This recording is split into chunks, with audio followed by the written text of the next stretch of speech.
L'État chrétien, c'est la grande organisation catholique de l'autorité de la liberté dans le monde. C'est l'État uni et subordonné à l'Église, c'est la société civile et politique dans son état normal, sachant pourquoi elle existe, où elle doit tendre, dans quelle voie elle doit marcher, ce qu'elle doit faire pour rendre heureux tous les membres qui la composent. C'est là une chimère, dit-on. C'est un beau rêve. Non, l'État chrétien est un idéal, mais c'est un idéal que tout chrétien, quel qu'il soit, doit contribuer à réaliser le moins imparfaitement possible. L'État chrétien est un idéal parfait, comme tout le reste de la morale chrétienne, comme la foi de l'amour de Dieu, comme la foi de l'humilité, de la patience ou de la sainteté.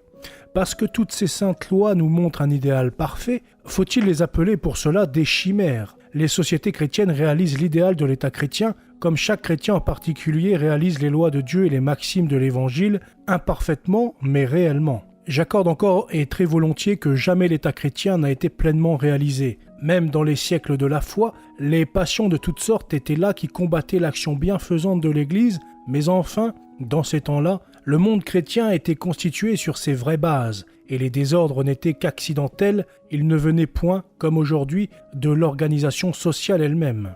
Depuis 3 ou 4 siècles, au contraire, les puissances de l'enfer, un moment enchaînées, se sont ruées avec fureur contre l'édifice social du christianisme, si laborieusement élevé par la papauté, elles l'ont si bien miné qu'il a fini par s'écrouler en 1789 avec la Révolution française et européenne. Sur ces ruines, le retour à l'État chrétien est-il encore possible? Non, dit-on généralement. Il faut que l'Église en prenne son parti. Elle s'arrangera comme elle pourra avec le monde nouveau. Les fleuves ne remontent point vers leur source. Les peuples ne retournent point en arrière. Vouloir changer l'ordre social établi par la Révolution, c'est une chimère, une folie, à laquelle il ne faut même pas songer. Et pourquoi donc? Qui peut plus, ne peut-il pas moins? Lorsque Saint Pierre est arrivé à Rome pour y établir la papauté, lorsque Saint Paul et les autres apôtres ont prêché l'Évangile et l'ont scellé de leur sang, le monde païen n'était-il pas plus malade 1000 fois et plus redoutable que le monde actuel? Qu'est-ce que la puissance de nos gouvernements modernes en comparaison de ce colosse universel qui s'appelait l'Empire romain? Le césarisme, l'esclavage couvrait le monde entier et tous les vices, toutes les passions étaient divinisées. Les apôtres, les évêques, les chrétiens ont lutté pendant 3 siècles et chacun sait de quel côté est restée la victoire. Pourquoi n'en serait-il pas de même aujourd'hui? On se fait grandement illusion si l'on s'imagine qu'il faudrait 3 siècles et 9 millions de martyrs pour venir à bout du monstre révolutionnaire.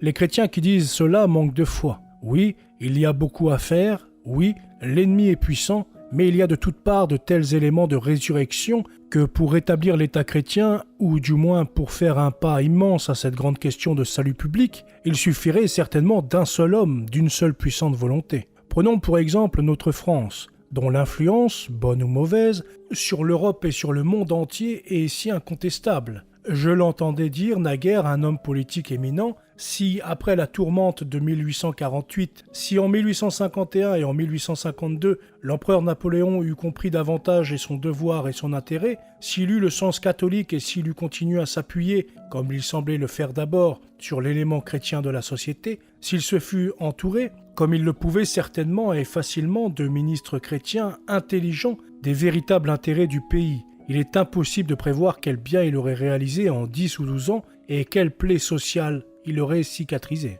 Il avait pour lui la plus puissante, la plus populaire et en même temps la plus pure de toutes les forces humaines, la force religieuse, sans parler des bénédictions et grâces exceptionnelles qu'une politique chrétienne eût attirées sur son œuvre de régénération.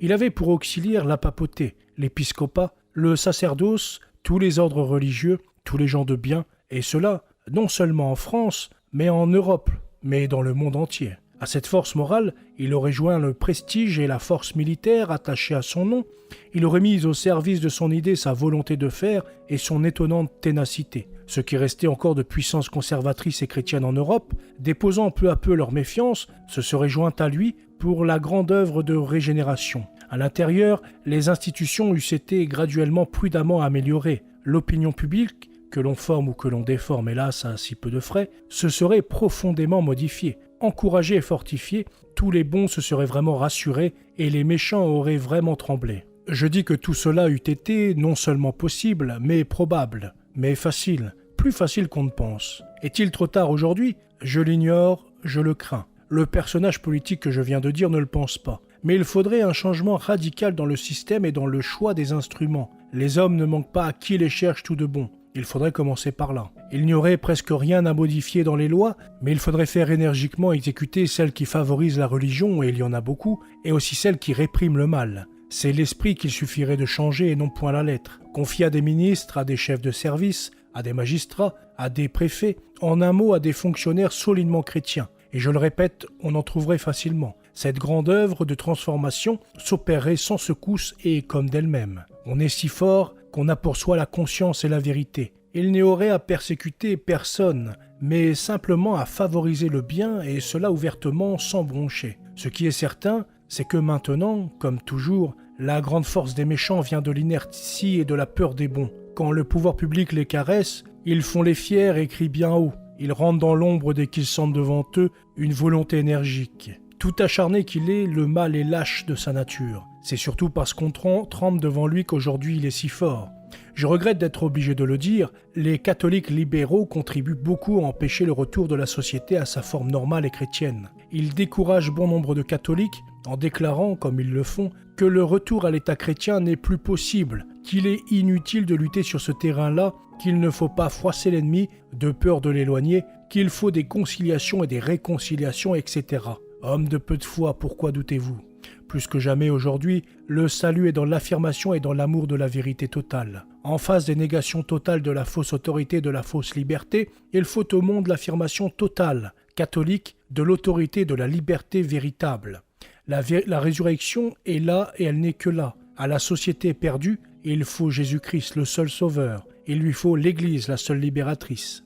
C'est une question de vie ou de mort. Sous une forme ou sous une autre, les formes importent peu, il faut que l'État, que le pouvoir public redevienne chrétien, qu'il se fasse comme il le doit, le serviteur de Dieu, le protecteur et le défenseur de la vérité, de l'ordre, du vrai droit, du vrai bonheur des peuples, de leur vraie liberté. S'il en arrive là, le monde est perdu et son jugement approche. Ce qui semble évident, c'est que le retour de la France et de l'Europe et de la société à la profession publique du christianisme ne peut avoir lieu que par un coup inespéré de providence. Je ne dis point par un miracle, mais par une grâce tout à fait extraordinaire. Depuis 30 ans, un saint religieux connu de toute la France par son zèle apostolique demande chaque jour au bon Dieu qu'il vienne envoyer celui qu'il doit envoyer. Demandons avec lui, au Sauveur du monde, qu'il suscite quelques grands hommes qui, par la puissance de sa foi et son dévouement et de son génie, rétablissent l'empire de Dieu au milieu de nous et réalisent, dans la mesure où le permet l'infirmité humaine, le renouvellement de la société catholique. Ce ne serait ni plus ni moins